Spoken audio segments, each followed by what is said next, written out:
What's up, you guys? Welcome back to another video here. Captain Cody Davis with you guys again, as always. And just wanted to touch base with you guys and give you guys a quick tip, not really a tip, kind of a little let into a little niche deal that's been working for me very well out here on Lake Okeechobee as of late, helping me catch a lot of fish and helping me get some key bigger bites in some highly pressured situations, and something that I'm fairly new to and kind of just picking up and really starting to like it a lot. And it was something that I really tried to stay away from for the longest time.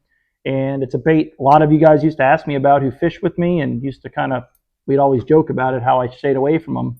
But that bait we're going to be talking about today is a spinnerbait.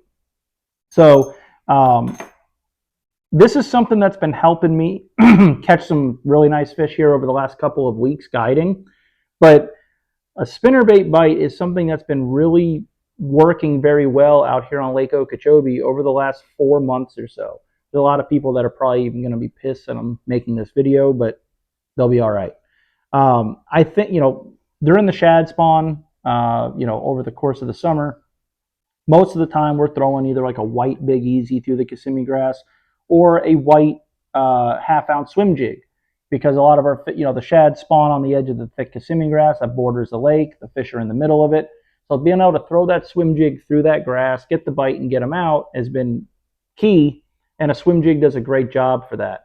But for whatever reason, and I think part of it had to do with us having extremely high muddy water this summer, there is no doubt that a spinnerbait was getting a lot more bites than the swim jig in times, especially in those dirty water, windy situations.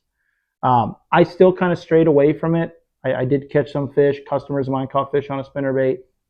But up until, I don't know, a few months ago, I really didn't even own one. And a lot of you used to ask me, why am I not a spinnerbait guy? And the main reason for me, for the longest time, was that they break. Okay, I don't care what brand spinnerbait you're throwing, they break. And this is going to sound weird when I say this, but any good spinnerbait will break, because that means they're using thin enough wire on their bait that you get the good vibration from those blades, and that they run true. The thicker you make this wire, the bait doesn't run right. You don't get the vibration. You don't get the action of the bait. So you need that thin wire.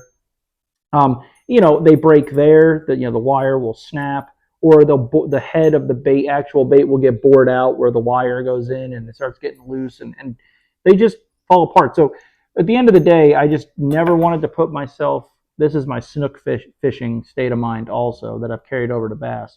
I never want a weak spot. I want at least as many weak spots in my setup as I can have, and I never wanted to be in that scenario where I'm reeling an 8-pounder back to the boat and my wire breaks on my spinnerbait, which has happened in the past. Or worse yet, a customer of mine has their fish of a lifetime on it. We have equipment failure on the lure's end. So I just kind of strayed away from them.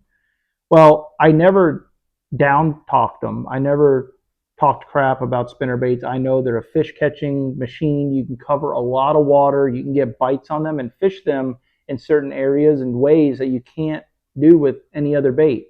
I know over time, a vibrating jig has kind of replaced a spinnerbait for a lot of people, but they are so far from the same thing, it's not even funny. So just got to a point where I wanted to kind of start learning a new technique. So I started trying to relearn the spinnerbait, and it's been working for me greatly. And like I said, I've been catching fish on it in a lot of areas where I can't even get them to eat anything else, which is really awesome. So the bait I've been throwing, this is a half-ounce Nichols catalyzer spinnerbait. I don't even know what color it is. It's like some kind of shad color. It's just a translucent shad. All right.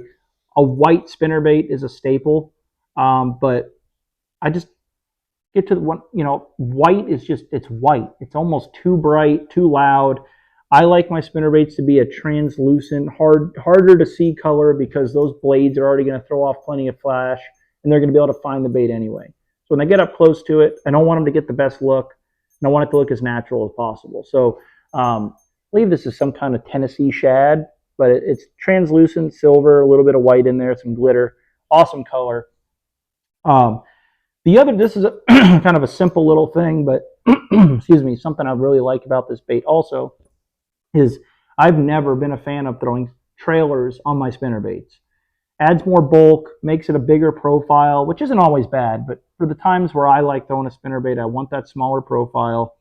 The bait won't always run true if you don't get the trailer on the bait perfect. And it's a pain. You got to keep putting new trailers on your spinnerbait after every fish, or even if you're throwing it in windy conditions, it'll slide down your line. So it amazes me how many people don't know this, but spinnerbait with a skirt like this, where you get these longer tassels in the middle, those are your trailer. Those act like your trailer. They have a slight swimming motion when you're bringing it through the water. It's very finessey, very small, but little details like that make a big difference to me. And it's been working. So don't have to bother with a trailer. The head shape on this bait also for Okeechobee is great. It comes through the grass very, very well. I'm not throwing this thing in the thickest grass I can find like I would a swim jig, but when you're trying to just throw it right to the edge of the reeds, Kissimmee grass, on boat trails, this bounces off the stalks very well, and you very rarely get snagged. Another key thing is this bait, as opposed to a lot of other spinner baits on the market, has a really good sized hook in it. Now, it doesn't have a very extremely thick gauged hook on it, but it's just a bigger size. I believe it's a size or two bigger than most of the other spinner baits on the market. And I like that. I don't need a gaff of a hook in there, but just a lot of other spinner baits I picked up, they just seemed like their hook size was just like a size too small. This has a little bit of a bigger bite on it and gives me a lot of confidence. And it is pretty stout. I mean, you could fish this on braid, which I don't, which we'll get into. So, well, I guess we'll just jump into it, kind of what my setup is. So I've been throwing this on, and I always really have, I guess. I throw this on fluorocarbon. I've been throwing it on 17 to 20 pound fluorocarbon because I don't want to use braid. Because if I'm gonna throw braid and I want to throw it in the thick stuff, I'm just gonna go to a swim jig, like I said. So I'm mainly throwing this in more open water, sparse cover situations. So fluorocarbon's been fine for me. Throwing it on like a 6-4-to-1 reel. If I was throwing something with some Colorado blades on there, I might go down to a lower gear ratio because there's more resistance from that bigger thumpier blade. But these willows, which is all I really use, I'm typically burning this thing under the surface. There's a lot less drag on there, so you can get by with a 7-to-1 if you want. But oftentimes I find myself I'm reeling it a little too fast. So a 6-4-to-1 reel has been working for me. And really the rod I've been throwing it on has been my chatterbait rod, like a 7-4 heavy or medium heavy glass rod. A couple things I like about that. You don't necessarily feel as much. So again, same thing with the chatterbait. It lets the fish load up on the bait and get that hook in their mouth. Because again, I don't throw a trailer hook because we're on Okeechobee, we're around a lot of grass. You don't want to snag up. So that hesitation and that delay, letting that fish get that bait in his mouth, and enables you to get a really good hook up on the fish. They don't throw the hook as much. Another thing with it too is if you have a rod that loads up a lot, like a glass rod, when you throw that spinnerbait, I've noticed you get a lot more accurate and further casts with it. There's no denying that a spinnerbait is one of the hardest baits to really throw efficiently in the wind, but that's when they excel. But everyone has it where you make a long cast and you get the wounded duck spinnerbait cast, your reel's backlashing. For whatever reason, that whip and that load up of that glass rod, it's like the blades almost fold up and that bait throws like a bullet a lot more times than it doesn't. And you get a longer cast out of it, and it's a lot more effortless also, which I really like. And the other thing is, going back to the spinnerbait breaking, between the fluorocarbon and the glass rod, there is not a lot of torque being put on the wire of this bait. So you don't break them. You're taking more, you can still put a lot of pressure on the fish, but if you're instead of throwing a 7.6 graphite heavier rod or throwing it on braid, that a lot of times is what's putting a lot of torque on this and when you're pulling a fish, trying to winch them in, and that's what makes your baits fail, okay? And I haven't had that issue throwing it on the glass rod. It's just more of a comfort deal for me. It gives me confidence, so it's been working for me, so that's what I've been doing.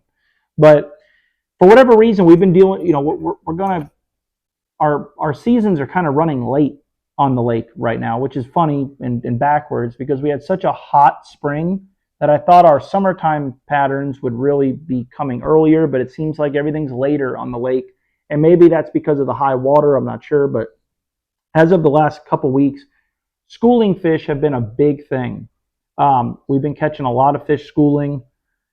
The funny thing is, typically you guys know kind of the standard deal on this lake is throwing a lipless or a rattle trap, a 1/2 ounce, a 3/4 ounce trap, covering a lot of water. You guys see me throw it all the time on my videos, and it's a great way to catch schooling fish.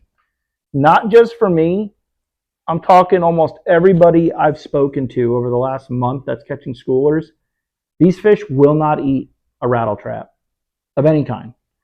Not sure what it is. I don't know if they're conditioned to it, but I'm talking from a lot of people. No one can catch them on a damn trap. They'll eat a spook. You can catch them on a worm. You can catch them on a chatterbait. You can catch them on a lot of things over the course of the summer. But they just really stayed away from that lipless bite for whatever reason this summer. I'm not sure what it is. And even still to this right now, I ran 3 trips the last 3 days and catching plenty of fish on this, but they just will not eat a lipless for me.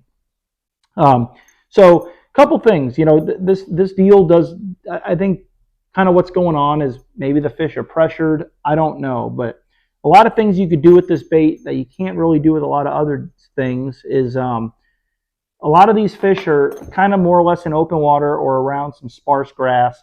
This comes through the grass fairly well. You don't want to throw this in the super thick stuff like I said, but a lot of times they're not schooling around that anyway. Being able to pop these blades around and this thing, ricochet off of those blades and those stems of grass, it's a good way to get a reaction bite. And then between the fluorocarbon and just the low profile of that bait coming through the balls of shad and the flash, it's actually fairly subtle. You don't have that loud rattling from the rattling bait, and it's a different type of vibration than you would get from say a square bill crankbait or something. It's a lot more streamlined, and for whatever reason, the fish have been absolutely crushing this thing. And you could change up the retrieves as well, which is something I've been doing, which is really neat. I've been catching them burning the bait where one of the blades is actually kind of flopping on top, making that, that jingling sound. Had them coming up and smoking it like that, running it just under the surface where it's pushing a head wake. A lot of the bigger fish I'm catching letting the bait hit the bottom and almost just ripping it up off the bottom, almost like a hair jig. But I think it's just the between the blades, the shine, the no sound. I think that might be a big reason why they're not eating that rattle trap, is they're just so conditioned to that rattling noise. Could be something else, I'm not sure. But this has definitely been catching a lot of fish for me and catching some big ones. So it's definitely something I'm going to play around with, even going in through the winter time. It's kind of opened my eyes, and I've got some things in mind and some areas that this will work that I just haven't really had the right tool for the job, but I think this will do it. But we'll see. Spinnerbait's definitely a fun way to catch them. You can, like I said, you can cover a lot of water. You could throw it in a lot of different deals. Now, there are scenarios where you could put this on braided line and throw it in some thicker stuff. That's just not really what I want to do. But either way, give this a shot. Try throwing a spinnerbait in places where you've been throwing jerk baits or treble hooked plugs where maybe you're not getting bites. This has been definitely showing out for me and my customers as of late. You can pick whatever spinnerbait you want. This is like I said, it's the Catalyzer by Nichols. I've always thought they had the best spinnerbaits on the market, but works awesome. So that's been working for me. Let me know what you guys think. If you guys catch any big fish on some spinnerbaits, tag me up on the old social media and let me know if any of these tips worked for you. And if you guys want to book any trips, let me know. October is filling up fairly quickly, but I'd love to get you guys out there on the big pond and see if we can't put some big spinnerbait fish in your hands. So let me know, and I'll catch you guys on the next one.